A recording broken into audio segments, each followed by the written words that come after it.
Okay, thanks. Well, thanks all of you for joining here. So what I'm going to talk about today is part of a critical thinking training that I did for DCYF, that is for the Training Alliance through a contract for several years from about 2016 till the earlier part of this year. I did this training, and part of what I'm going to talk about here is kind of part of this training. So what I did is earlier today is I sent Ryan the PowerPoint, the whole critical thinking PowerPoint. This is a half-day training I did.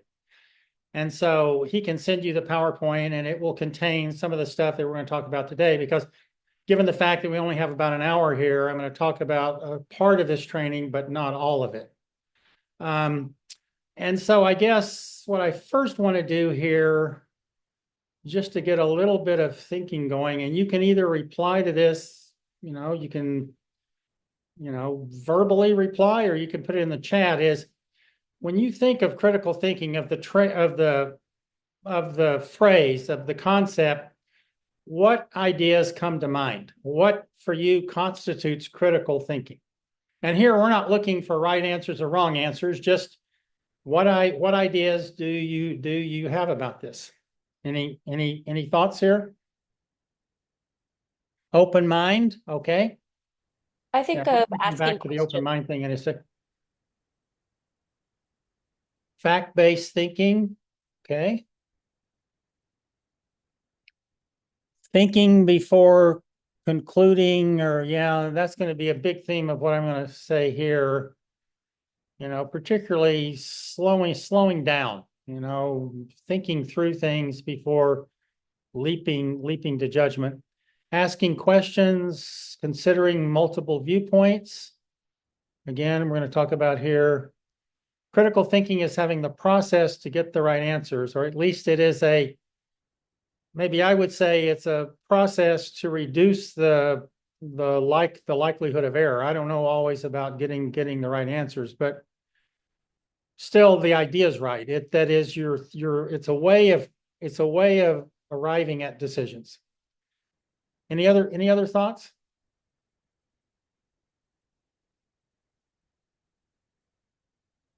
I gave this training to caseworkers and supervisors, as I've already mentioned here, for several years. And, when I would ask them at the beginning of the training, and I would ask them the same question, and kind of the most frequent reply that I got back was that critical thinking was sort of thinking outside the box. That was something people often said. It was the idea of sort of creative problem solving. That would be a very common answer here.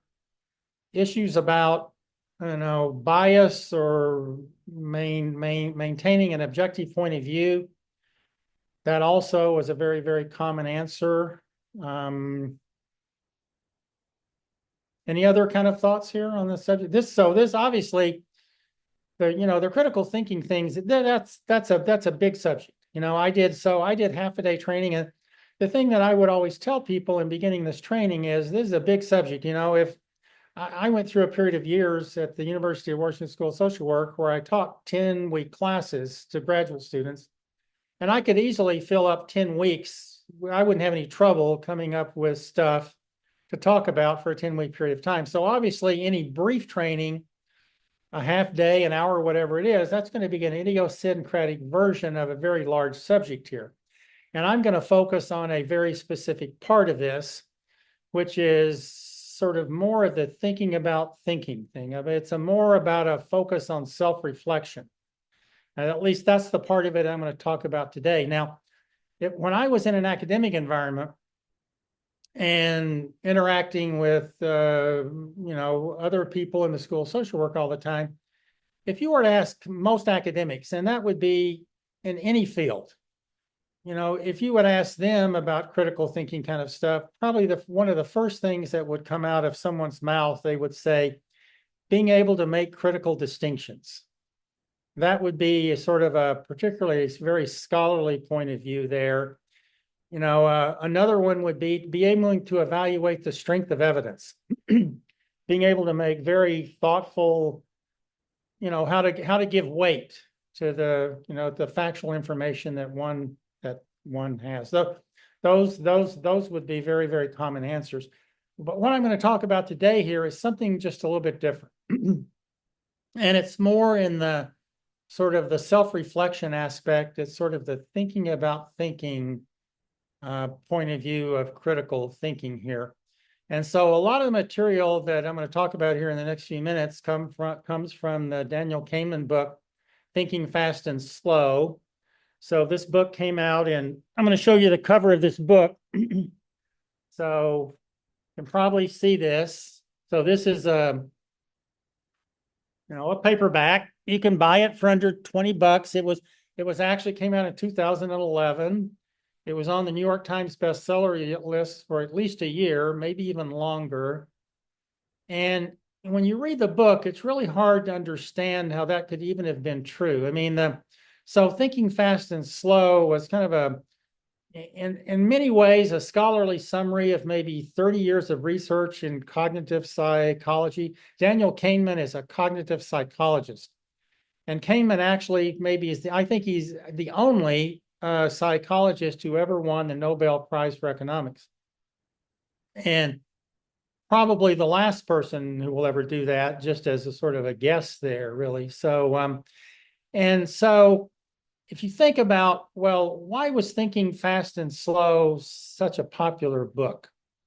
And part of the reason that it was is because he decided to present all this a lot of it, very dry, very complex research here, as we're going to talk about here in a minute. He presented it as an interaction of two, so to speak, persons almost. And he called this System 1 and System 2. So those are very unattractive kind of names, at least from my perspective. So, I mean, what Kahneman says, if you don't like the language of System 1 and System 2, you can substitute the language of automatic thinking and deliberate thinking.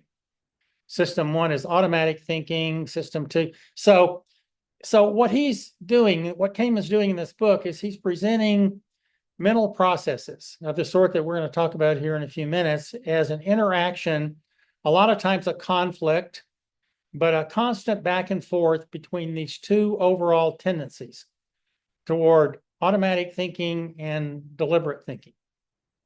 And so the way he tells this in this book, this turns out to be kind of a story. And Kahneman is presenting the research in this fashion because he knows that people like stories. I mean, it's stories that sell. It's not scholarly books that generally sell or analyses of data that sell. It's stories that sell. And so what he's doing is taking the research and then kind of converting it into a story about the conflict of sort of two general tendencies or almost persons. And he acknowledges right off the bat that this is a fiction of sorts. And it's a very unusual fiction for a scholar like Kahneman to engage in. And he does it again because he's trying to draw readers into actually considering what he has to say here.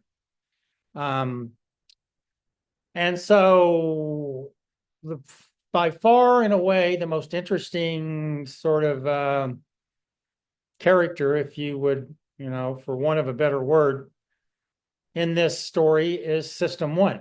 It's the automatic thinking system.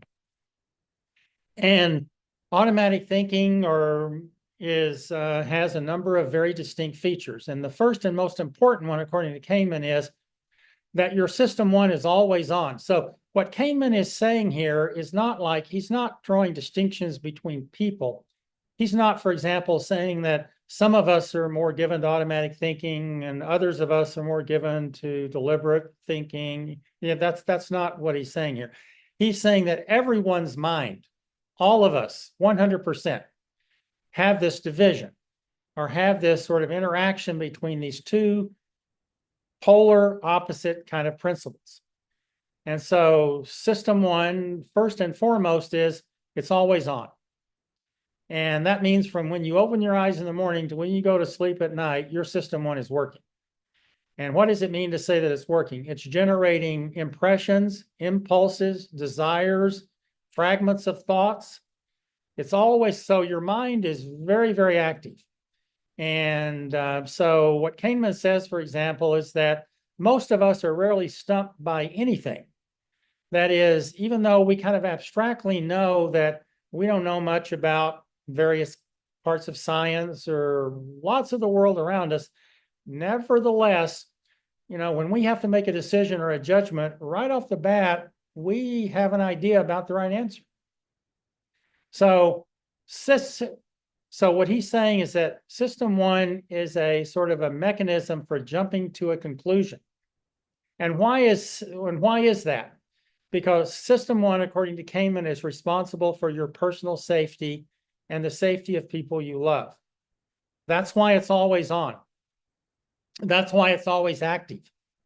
And that's why it is predisposed toward making very quick decisions, because of those very quick decisions sometimes are the only kind of decisions that can save your life. And so what Kahneman is saying is that as a consequence, we're all very familiar with system one. We sort of live with it mentally on a day in, day out kind of basis, and we generally have a lot of confidence in it. So system one is not afflicted by doubt. System one is not into ambiguity. It doesn't care about ambivalence. It is very quick. It is very confident. It is associated with intuition. It is associated with strong emotional preferences. So it's not like a sort of some camera that's trying to objectively record the world around it. That's not how system one operates. It operates in terms of emotional preferences. And it draws conclusions, and it jumps to conclusions, so to speak, based on very thin amounts of information, very little information. And so Kahneman then has an acronym to describe this tendency of system one. And that acronym is what you see is all there is. So I want to say the acronym again. What you see, WYSAITI. What you see is all there is. And so what system one does then, it takes, according to Kahneman again, it takes a very small amount of information. And he gives an example of presenting students in a classroom with a couple of words. And his example is he gives students the words banana and vomit.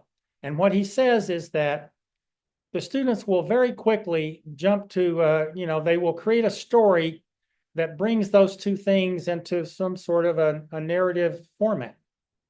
And so that's the other kind of feature of system one that stands out here. It likes stories.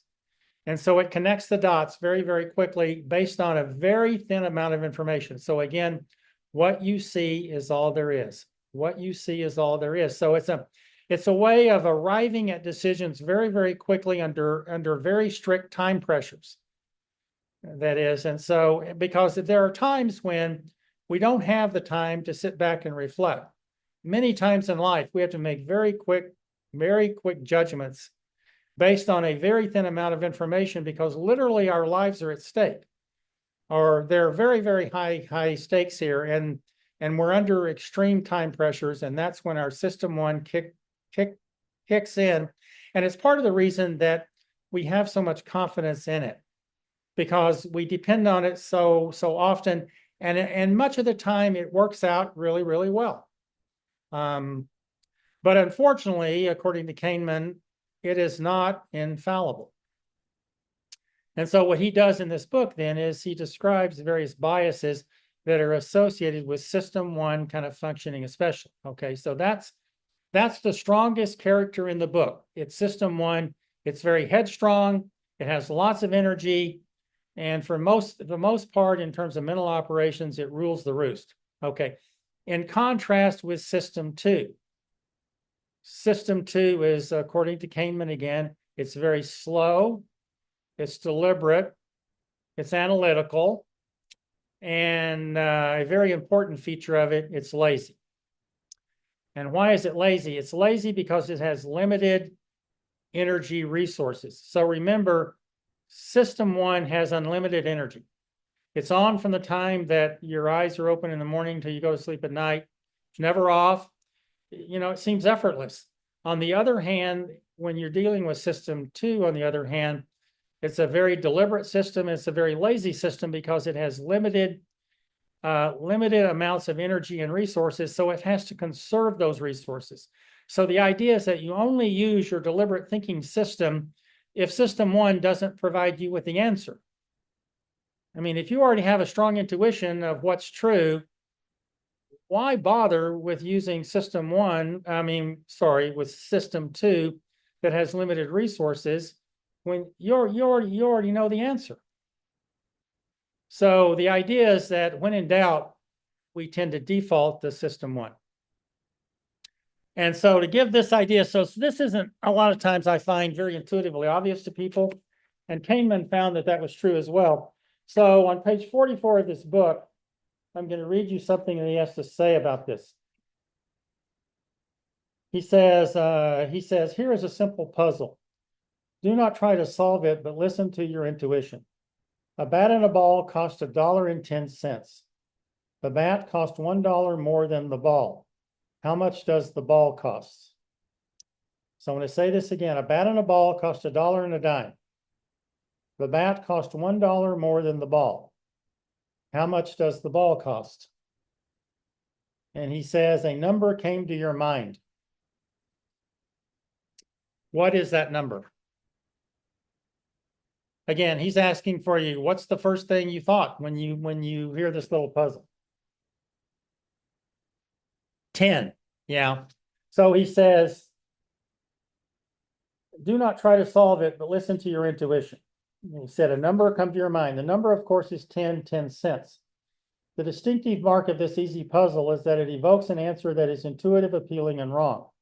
Do the math and you will see. If the ball costs 10 cents, then the total cost will be $1.20. 10 cents for the ball and 1.10 for the bat, not 1.10. The correct answer is 5 cents.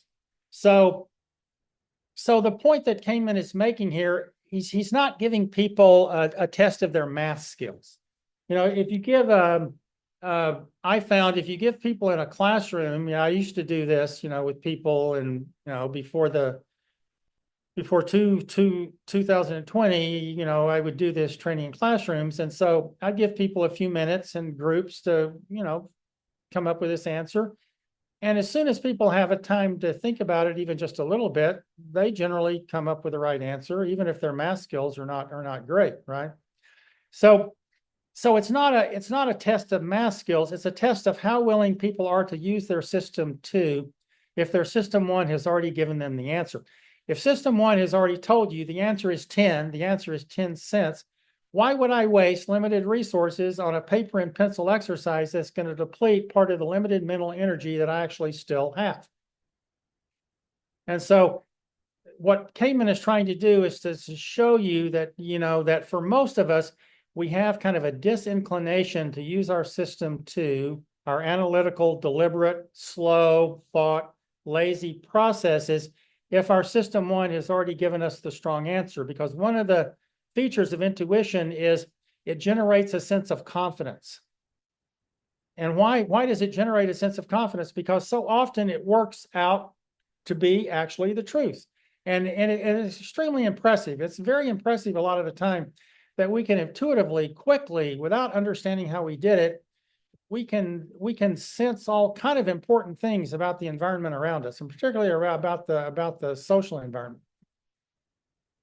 And so for that reason, there's a tendency to, and I've even heard people say things like, I always trust my intuition, or when in doubt, I trust my gut, or, very, very common to hear stuff like that, because that's people genuinely saying how they experience the world around them. Their intuition is the best guide from the standpoint of their past experience, right? And in their view, a lot of times, more likely to give them the right answer than their deliberate kind of thinking system that depends on sort of the ability to analyze and to think through and to question and so on, right? So I think with that, I'm going to stop here for a second and just see if you have thoughts, comments, or questions about the difference between these two systems.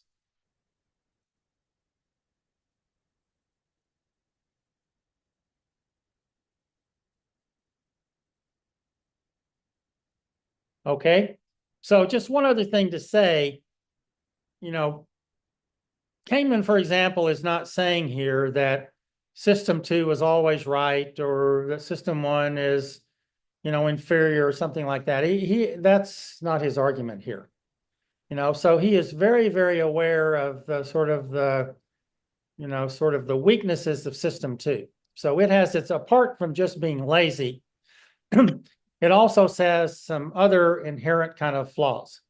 And so one of them was brought forward by a sort of a famous experiment that if any of you have been to, to graduate school in recent years and you've sat in on a psychology course, then you might have seen the following experiment, which is kind of a famous one. You put two teams of basketball players out on a court. And so you have one group of players that's dressed in black and one group of players that's dressed in white. And you give them you give them a bunch of balls. And then you put some student observers on the side. And you ask the student observers, well, how many times did the white team pass the ball to the black team or vice versa? And so while the teams are passing the balls back and forth, a person dressed in a gorilla suit wanders out on the basketball court for 9 seconds. That is, doesn't run across the basketball court, but actually cavorts around the basketball court for several seconds and then leaves the court. So at the end of the exercise, then the researcher says to the students, usually the students, how many of you saw the gorilla?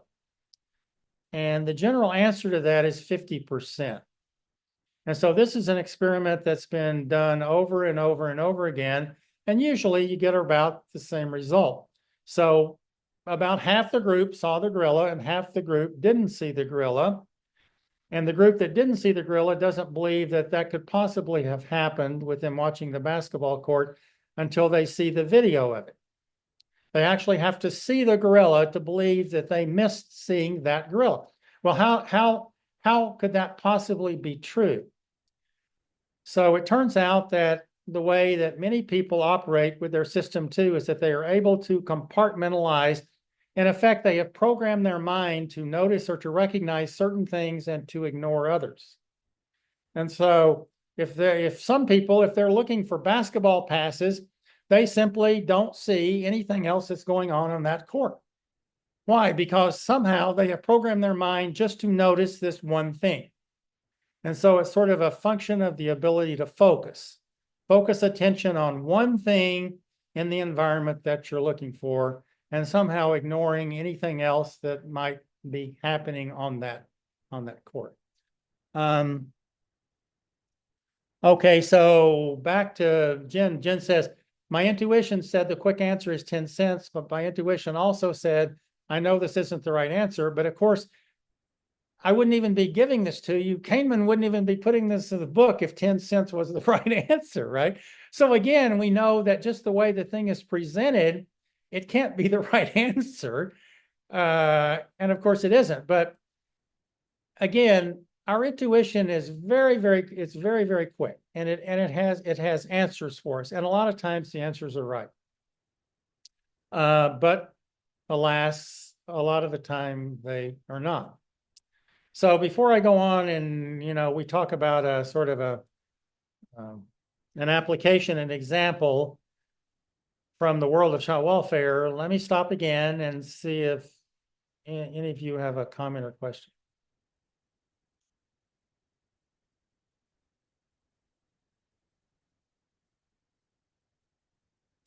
Okay, so let's talk about a couple of kind of examples here of what this actually means.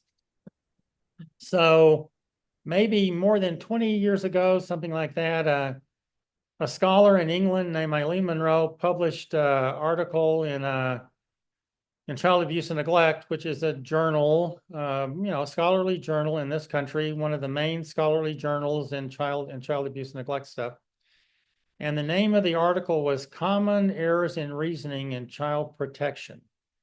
And this article probably came out about 2001 or maybe even a little bit earlier than that. So it's kind of old, but so what she had done there is that she had looked at child death cases, sort of high profile, meaning a lot of coverage in the media, something like 75 high death, or maybe it was a little bit less than that. I think it was maybe 45 high profile child maltreatment death cases that had happened in England over about a 25 or 30-year period of time.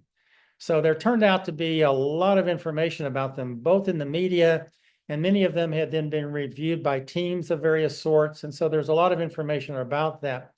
And so what she ended up finding was that she said there were some common themes that came out in these reviews. And the main theme that came out is that, oh, and the first thing she found, I do want to say that in about 25% of these child death cases, she didn't find that anyone in a child welfare system had done anything wrong at all. She didn't find any errors. That is, it's just very unfortunate a child died, but it wasn't because of anything or any fault or flaw in an investigation or assessment or something of that type. But in around 75% of the cases, there were flaws of various sorts. And the most common one by far was the following one. That is, until caseworkers in England, as long as they were doing risk assessments or assessments of whether a child had alleged to have been maltreated, as long as they were doing an investigation of that, and until they had kind of made up their mind or come to a conclusion, they were pretty open to new information.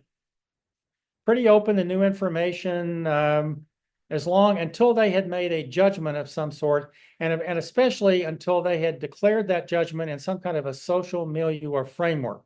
So at that point, they had sort of staked part of their reputation on their judgment. Now, whether that was in a court system or whether it would be in an interagency staffing system or just in a meeting with their supervisor, whatever it would be, once they had made a judgment and declared that I think that X, Y, and Z is true in this case, then at that point, they became pretty close to new information, and they became mostly interested in defending whatever their initial judgment was. And so the name for this in terms of a heuristic bias, this is a confirmation bias. And this is by far the main bias that affects decision-making in any kind of field. And by the way, I do want to say that just to draw the distinction between what's the difference between a heuristic bias and the way we use the term bias normally, so we might talk normally about, we could have racial biases, or we could have biases related to gender or related to all kinds of other things, right? So those are very substantive biases that the main feature of those biases is that our opinion is pretty fixed. That is, in normal language, when we talk about someone being biased, we usually are saying that they have a fixed opinion. That is, it's closed to new information. You might say, a person might say, my mind is made up. Don't bother me with facts or with new information or whatever it is, right? A heuristic bias, on the other hand, is a way of drawing a conclusion. It's so to speak, is a mental shortcut. So I want to say this again, a heuristic bias is not a substantive bias in the way that a racial bias might be a substantive bias. It's a shortcut to making decisions. And it's a shortcut that systematically leads to error. That's why it's described as a bias. So a heuristic bias is a mental shortcut that systematically leads to error. And the main one of those biases, as the main one in my opinion anyway, that affects the child welfare field is confirmation bias. And by the way, just about every other field. So again, the main finding being, again, until people have, until their mind is made up initially, and until they have declared what their judgment is in some kind of social milieu where they have staked part of their reputation at least, then pretty open to new information, can change initial thinking and so forth. Once someone declares an opinion, then for the most part, people are looking for information that confirms what they think, and they are ignoring information that disconfirms what they think. So to say this again, what is a confirmation bias? It's looking for information that you're right, and it's ignoring information that you're wrong. And so this is why, for the most part, when people have strong substantive biases that seem like completely ridiculous, like nuts, it's very hard to change those views a lot of the time, because people who have those views, they don't really believe that they're biased. And why don't they believe that they're biased? Because they can think of all kinds of evidence that supports their view. And why can they think of that evidence? Because they've gone looking for it. They've gone looking for evidence that supports their view, and they have systematically ignored all evidence that disconfirms their view. So they think they're right. And they, a lot of times, can draw on a study. A lot of times I find in child welfare, especially, particularly now, this is a really fraught period in child welfare policy kind of debates there. And people have very, very strong views. I mean, really, really strong.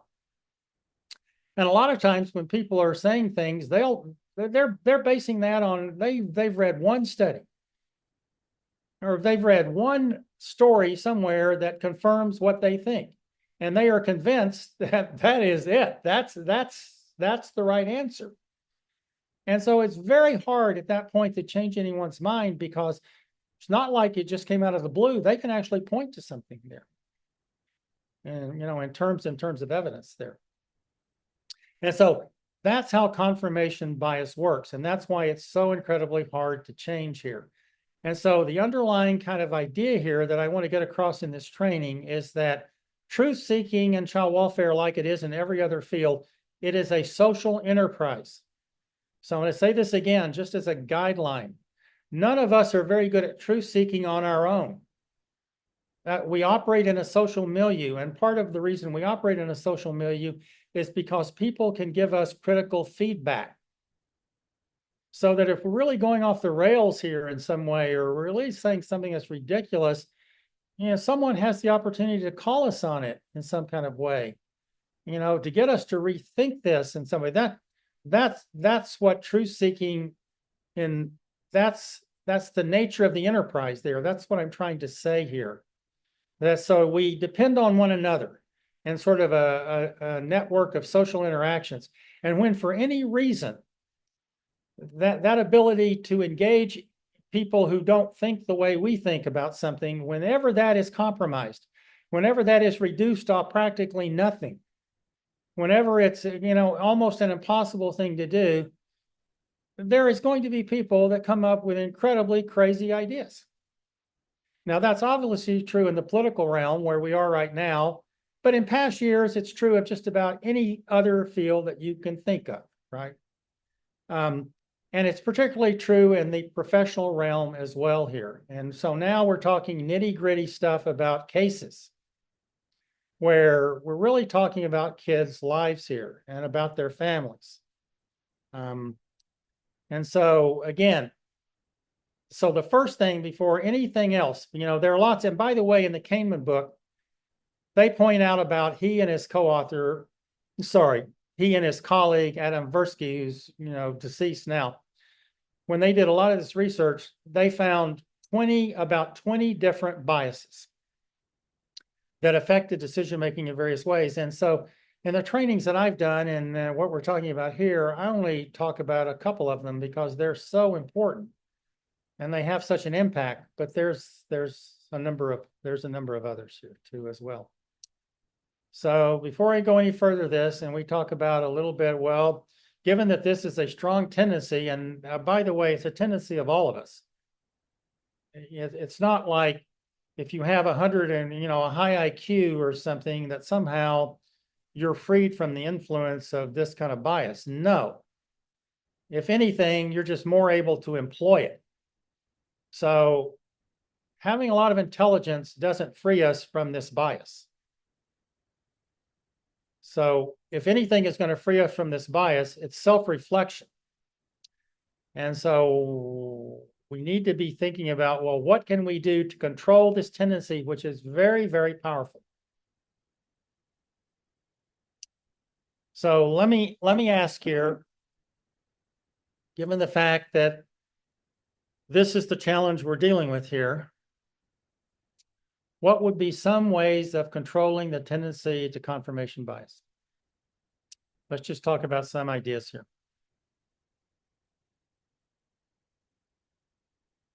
What do you think?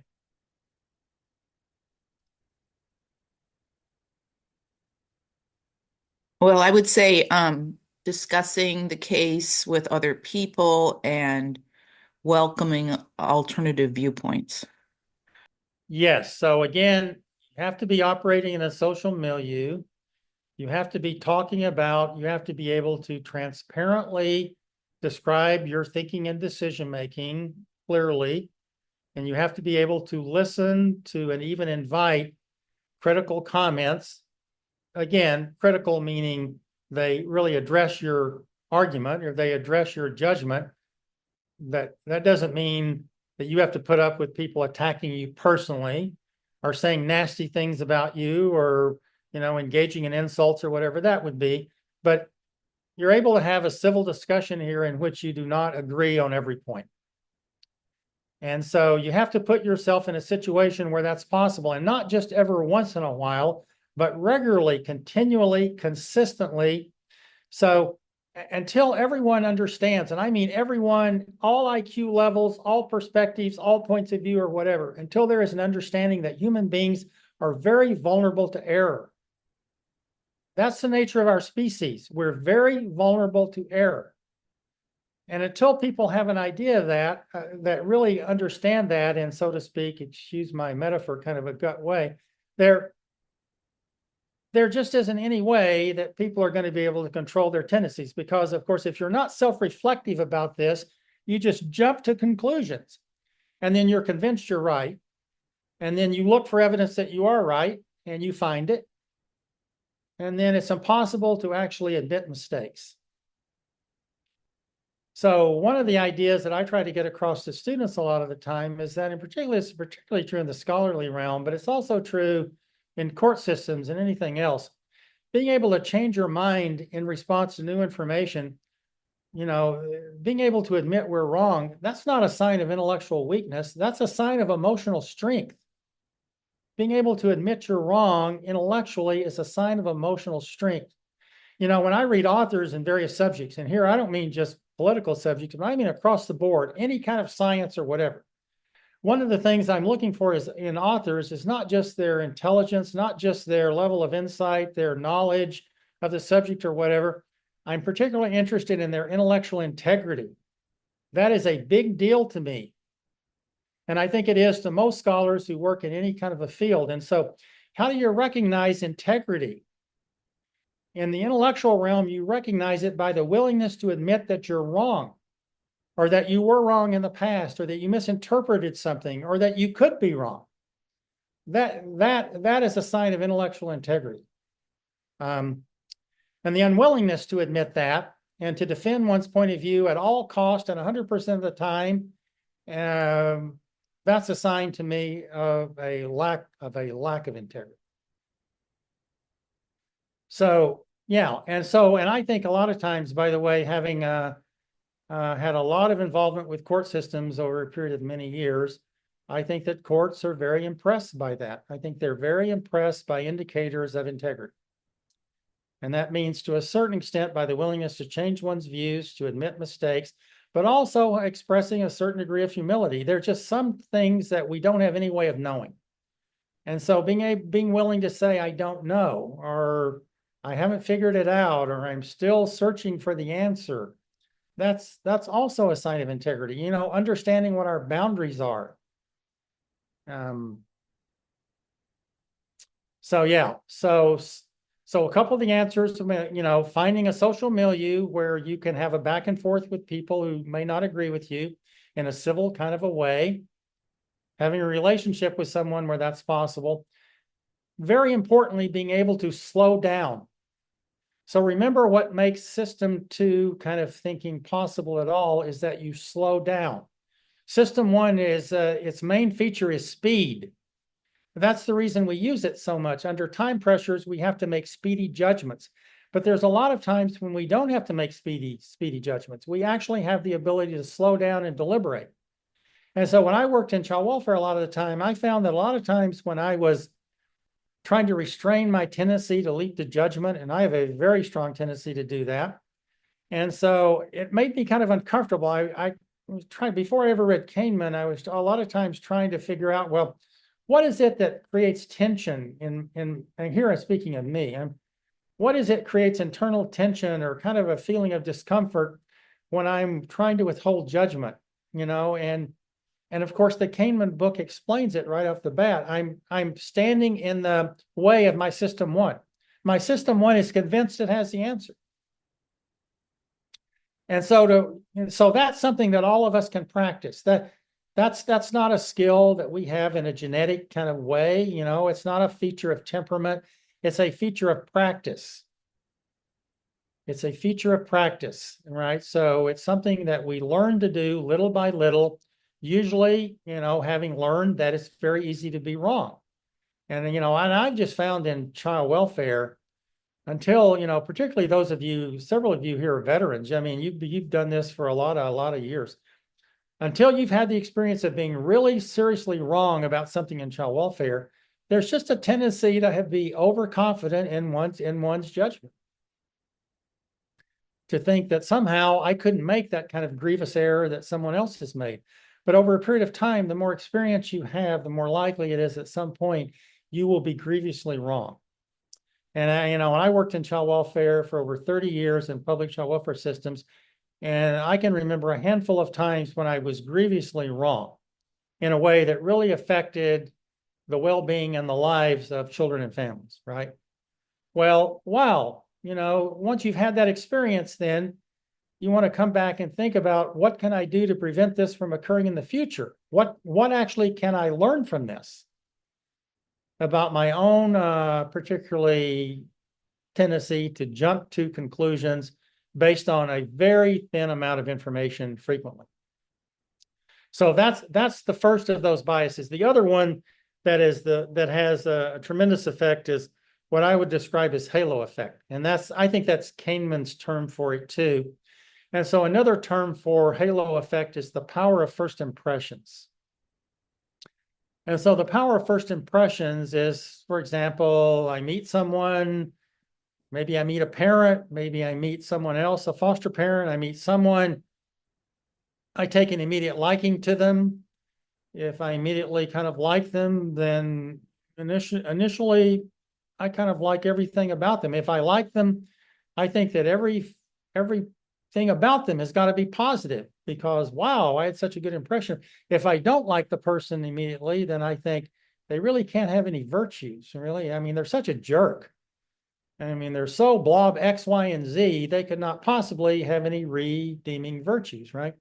Now, the thing I want to point out about the way we deal with people that we've just met compared to the people that we deal with on a regular basis, our coworkers, our family members, our close friends, we don't really, for the most part, I think most of us, at least I don't have the idea that those people, are totally made up of virtues. I know better than that. The people I know really, really well, they're all very flawed. They're just like me. They're flawed people. And so I understand that really, really well, the people that I interact with on a daily basis, that I know really, really well. But somehow the power of first impressions is that, wow, initially, if I have a strong positive view of someone, that I'm predisposed to see things in their light as they see them from their point of view. And it takes time then to learn that this is a flawed human being that, has lots of good things and some things that are not so great. And so particularly the power of first impression. So I found in child welfare for a lot of the time that a lot of times when caseworkers made really, really bad judgments on cases, is because sometimes they had become enmeshed with someone on their caseload. And I mean emotionally enmeshed in a way that they were not open to new information. So when I was a supervisor or manager in child welfare and someone came to me with a request to, for example, change the assignment, so a parent might say to me, I want a new caseworker assigned here because this person is not on my side, or they really are not inclined to help me, or they're prejudiced against me. As a supervisor or manager, I would never do that, never, 100% of the time, no, unless I found that the caseworker really was closed to new information about the person, whether that was positive information or negative information. And at the point I found that a caseworker was closed to new information, I would that day transfer the case to somebody else, because that caseworker is a dangerous person at that point. If they cannot listen to new information that does not confirm their point of view. So personal feelings, turns out in child welfare, have just a tremendous impact on decision making.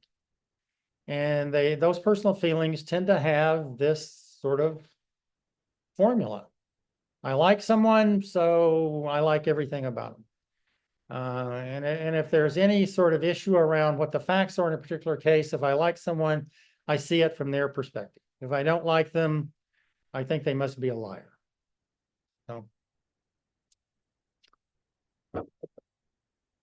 So let's go back for a second and talk about, since we're going to run out of time here. And so I want this to be a little bit of a practical thing. I want you to think a little bit more, what else can we do to control either one of these biases, either the confirmation bias or halo effect? Slow down, listen to perspectives other than one's own, which takes practice and training to a certain extent. What else can we do?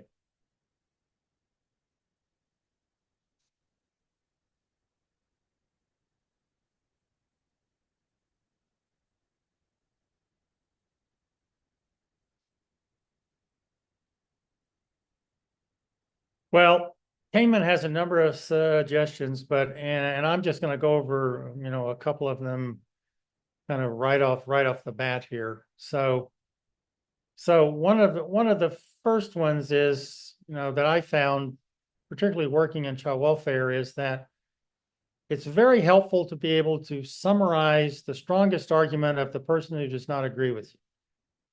So particularly when you're talking about, debates or arguments or opposed points of view on issues related to foster placement or issues related to permanent planning or issues related to what are we going to do at the next hearing? Are we going to reunify or not reunify, or what are we going to do?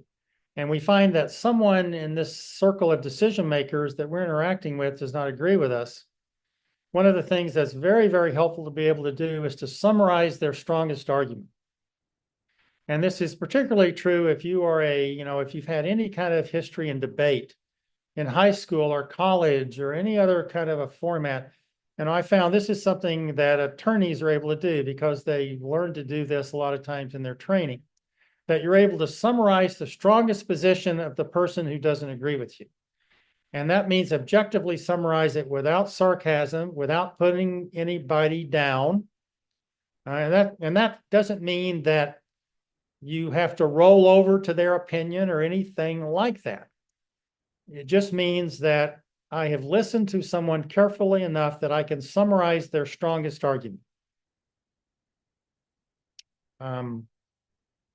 I found as a manager that it was very, very helpful many times when I was people came to me for immediate decisions.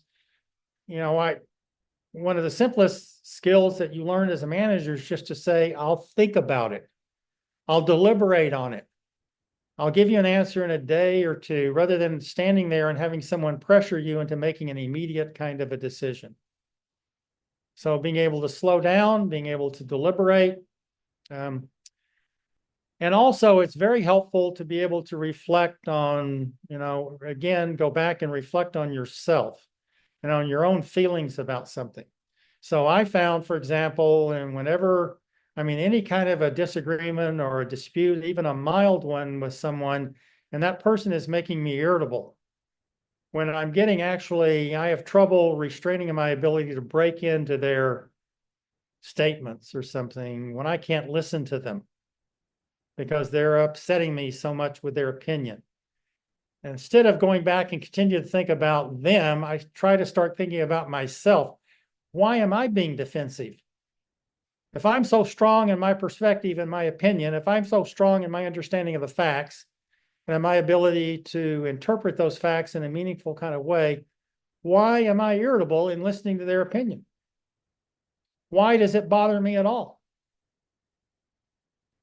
And so usually I find out that a lot of times when I'm being defensive about something, it's because I'm actually a bit insecure about my opinion. There's something that I'm not, completely confident that I fully understand here. And so that's the sort of the feature of self-reflection, to go back and self-reflect about why am I having the emotional experiences that I'm having in the discussion that I'm actually having at the time, or if I'm sitting in a court hearing, or if I'm interacting with someone in a staffing.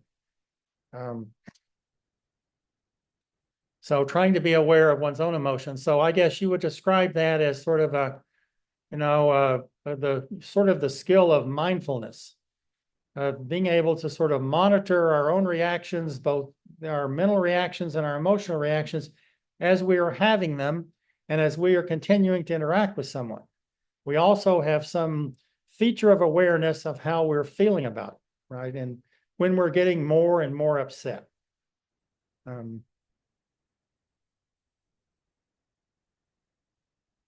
Any other thoughts, comments about ways of managing these tendencies here?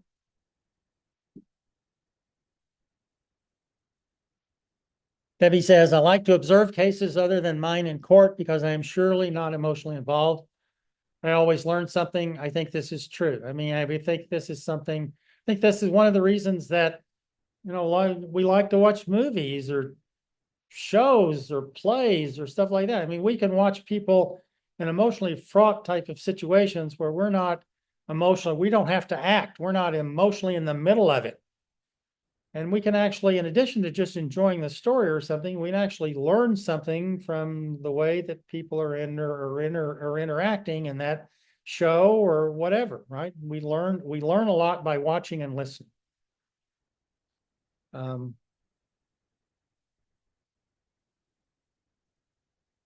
Any other thoughts or ideas here?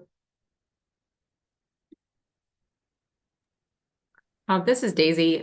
One of the things I think about, especially if I'm off put, like if it's off putting talking to sometimes parents, I try to take the personality part out of it and understand that, there's a reason there's a result, right? Their actions are a result of something like mental health or whatever. And then I sometimes try to think that in some cases, they used to be these foster kids, right? So when they were younger, they were foster kids that we are trying to protect to this day, in our particular case.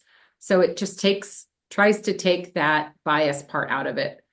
So I can just work with them versus being off put by them, if that makes any sense. Yeah, it does. And, when I was, again, I worked in child welfare for a long time. And most of the parents that not all of them, I would say that most of the people that I dealt with, even ones that had very serious problems, their most common tendency was to engage in denial of various sorts.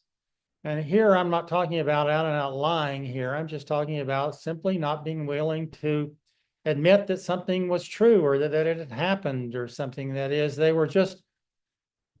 just didn't want. So I found myself that when a parent could sit there with me and truthfully talk about what had happened with them, I found that, extremely engaging. Like I was immediately impressed with a parent like that.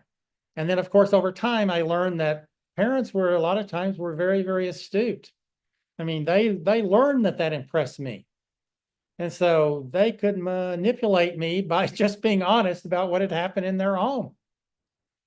So yeah. So being able to reflect on what's going on with this other person. I mean, one of the things you learn if you work in child welfare for a long time, if someone is in denial about something and then just strongly confronting them about it, it just has the opposite effect that you want it to have.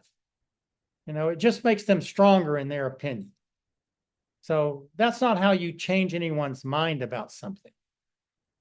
If you're listening to someone who's strongly denying that they've hurt their child, when there's all kind of physical evidence that they have, the idea here is that we should be able to put down the pictures in front of them and say, hey, look. But over time, you learn that kind of approach does not work. And so, again, one of the things that's very helpful to do is to be able to think and to even read books on the subject of, if I am listening to denial, what is a better way of changing someone's mind or dealing with that than just saying, well, you're just plainly full of BS.